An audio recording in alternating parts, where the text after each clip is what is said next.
All right, let's get right into it. Today, we're looking at a project that shows how something really small, really focused, can make a huge, lasting difference. We're talking about empowering women through microfinance for agriculture. It's a fantastic story of resilience and real opportunity. And this quote, wow, it just gets right to the heart of the whole thing.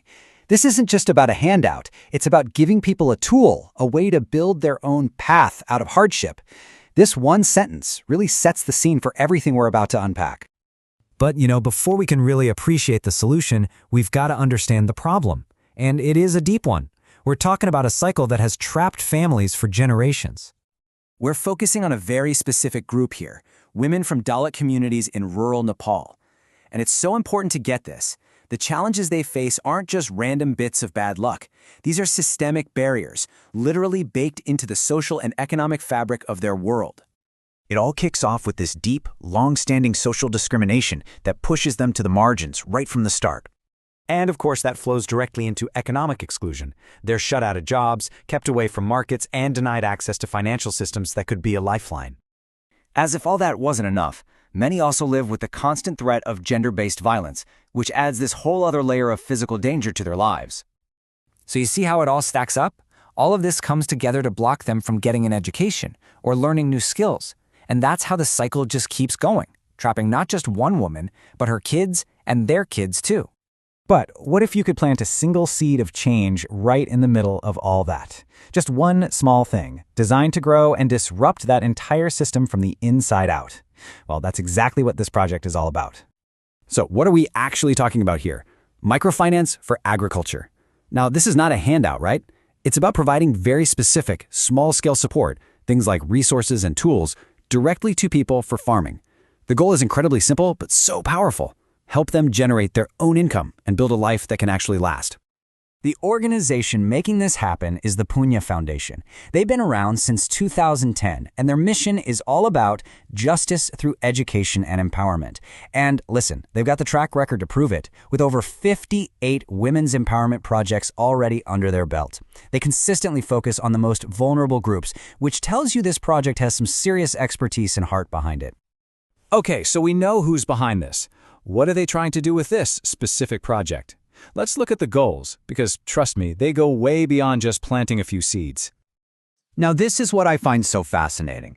The goals here are so much bigger than just money. Yeah, of course it's about giving women tools and helping them make a steady income, but look deeper. It's designed to create food security, to restore dignity, to bring them back into the community, and ultimately to help them break down those systemic barriers we were just talking about. It's the whole package. So the vision is huge, it's powerful, but how does it actually play out on the ground? Let's get into the nuts and bolts of how they turn these big ideas into reality. And this, right here, is where it gets so real and tangible. You can see exactly where every single dollar goes. $50 for seeds, $100 for manure, another $100 for tools. It's not abstract at all. Every cent is accounted for and goes directly into one family's new business. And it all adds up to this one number, 400 Australian dollars. That's it. That's the total investment it takes to give one woman and her family everything they need to get started.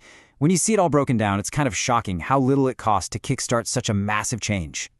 And look, this isn't just about dropping off some supplies and walking away. No way. There's a clear 5-step process here to make sure everything is effective and everyone is accountable.